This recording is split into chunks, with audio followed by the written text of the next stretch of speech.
Hello દોસ્તો, આજના વિડીયોમાં આપણે વર્ચ્યુઅલ મશીનમાં સર્વર 2025 કેવી રીતે ઇન્સ્ટોલ કરવું તે આપણે જોઈશું.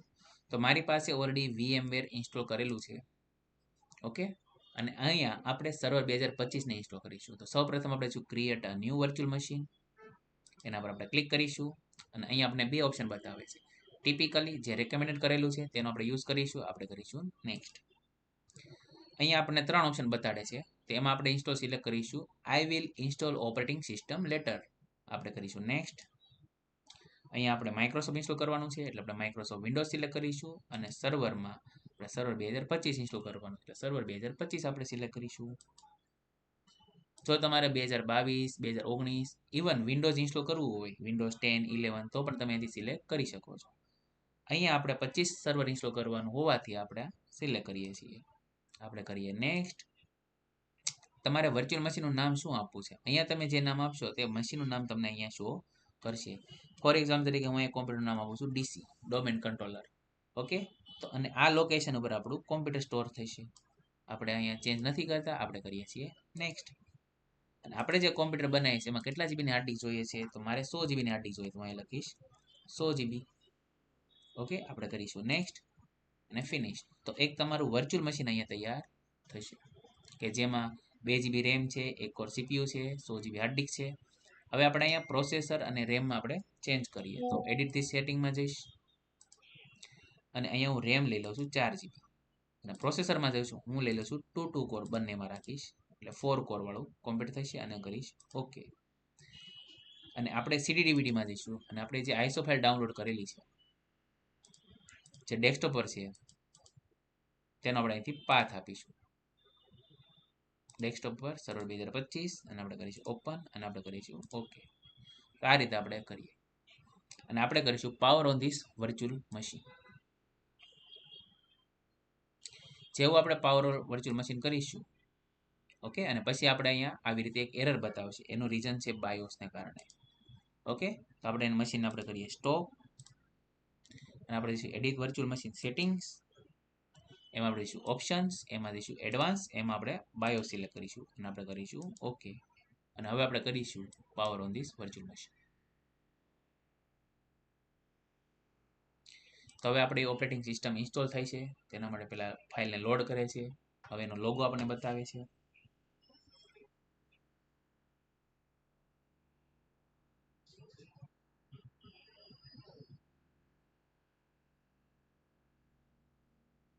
ઓકે, તો અહીંયા આપણે લેંગ્વેજ સિલેક્ટ કરવાનો ઓપ્શન આપેલો છે. અહીંયા આપણે લેંગ્વેજ સિલેક્ટ કરીશું ઇંગ્લિશ અને US અને ટાઈમ અને કરન્સી પણ આપણે ઇંગ્લિશ અને ઇન્ડિયા આપણે સિલેક્ટ કરીએ. ઇંગ્લિશ ઇન્ડિયા, જેથી આપણો ટાઈમિંગ જે છે સર્વરનો એ આપણો ઇન્ડિયન ટાઈમ પ્રમાણે રહેશે અને કરન્સી એટલે રૂપીઝ કરન્સીમાં આપણને બતાવશે. આપણે કરીએ નેક્સ્ટ. કીબોર્ડ આપણે ઇંગ્લિશ ઇન્ડિયા રાખીશું. આપણે કરીએ નેક્સ્ટ.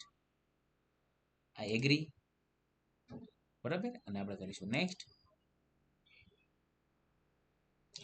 હવે અહીંયા આપણે ડેટા સેન્ટર એડિશન અને સ્ટાન્ડર્ડ એડિશન એમ બે રીતે એડિશન હોય છે સર્વરમાં. એક હોય છે કોર અને એક હોય છે GUI. તો અહીંયા આપણે GUI બેઝ આપણે યુઝ કરીશું અને ડેટા સેન્ટર એડિશન સિલેક્ટ કરીશું. એટલે આપણે સિલેક્ટ કરીશું Windows server data centre evolution desktop experience. આપણે કરીએ નેક્સ્ટ, એક્સેપ્ટ. આપણા કોમ્પ્યુટરમાં એક હાર્ડ ડિસ્ક આપણે આપેલી હતી અને 100 જીબીની આપેલી હતી. તો એ હાર્ડ ડિસ્ક આપણને બતાવે છે અને પૂરેપૂરી હાર્ડ ડિસ્ક આપણે યુઝ કરવી હોય તો આપણે ડાયરેક્ટ નેક્સ્ટ કરીશું. જો તમારે પાર્ટીશન પાડવા હોય તો ક્રિએટ પાર્ટીશનમાંથી તમે બે ભાગ પાડીને જે પાર્ટીશનમાં તમારે OS ઇન્સ્ટોલ કરવી હોય તે આપણે અહીંયા કરી શકીએ. અહીંયા હું ફૂલ પાર્ટીશનનો યુઝ કરું છું. આપણે કરીશું નેક્સ્ટ અને ઇન્સ્ટોલ. તો અહીંયા આપણે ઇન્સ્ટોલેશનની પ્રોસેસ ચાલુ થઈ ગયેલી છે. થોડો ટાઈમ લાગશે.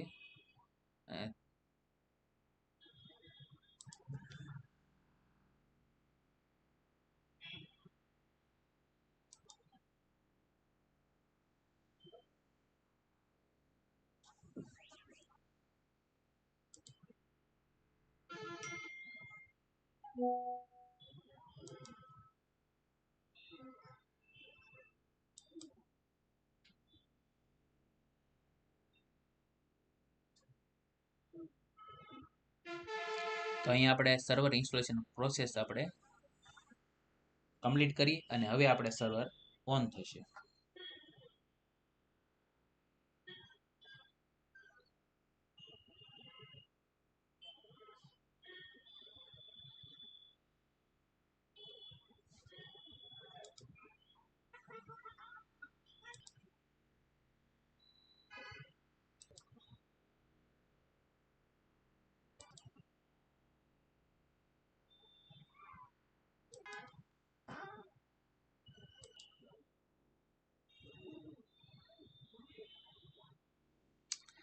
અહીંયા આપણે સર્વરનો પાસવર્ડ આપણે સેટ કરીશું,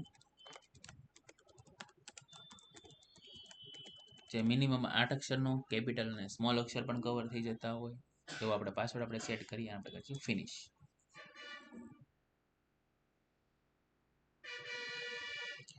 અને આ રીતે આપણું સર્વર વર્ચ્યુઅલ મશીનમાં આપણે ઇન્સ્ટોલ કરીએ. હવે અહીં આપણે જોઈએ તો સ્ક્રીન જે છે એ ફૂલ આપણે યુઝ કરી શકતા નથી. એના માટે આપણે VM ટૂલ ઇન્સ્ટોલ કરીશું. આપણે VM ટૂલમાં જઈશું, VMમાં જઈશું અને ઇન્સ્ટોલ VM ટૂલ ઉપર આપણે ક્લિક કરીએ. આપણા મશીનમાં આપણે લોગિન કરીએ, પાસવર્ડ આપણે ટાઈપ કરીશું.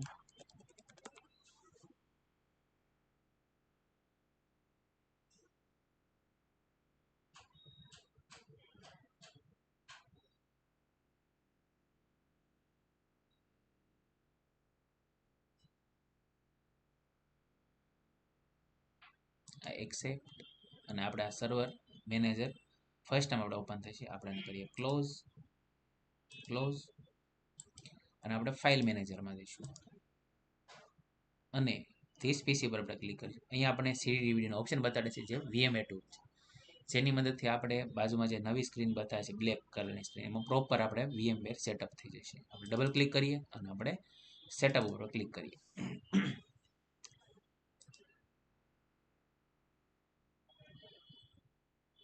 ડ્રાઈવર જે ઘટતા હશે એ બધા ઇન્સ્ટોલ કરશે VMware ટૂલ. આપણે કરીએ નેક્સ્ટ, કમ્પ્લીટ, નેક્સ્ટ ને ઇન્સ્ટોલ.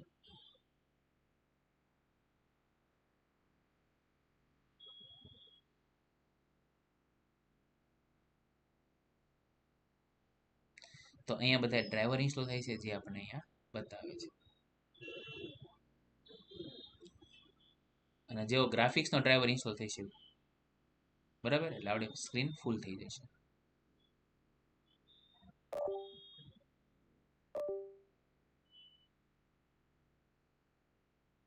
ઓકે, જો આપણે સ્ક્રીન કમ્પ્લીટ થઈ ગઈ, આપણે કરીશું ફિનિશ.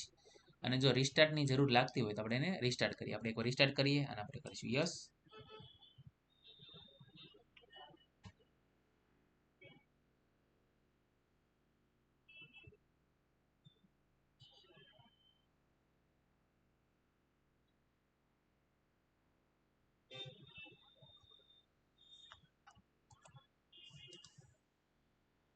હવે આપણે ફૂલ સ્ક્રીનમાં જોઈએ તો આપણે સર્વર 2025 VMwareમાં આપણે ઇન્સ્ટોલ કરી ચૂક્યા છીએ. લોગિન કરીએ, પાસવર્ડ આપણે ટાઈપ કરીશું ને બૂમ,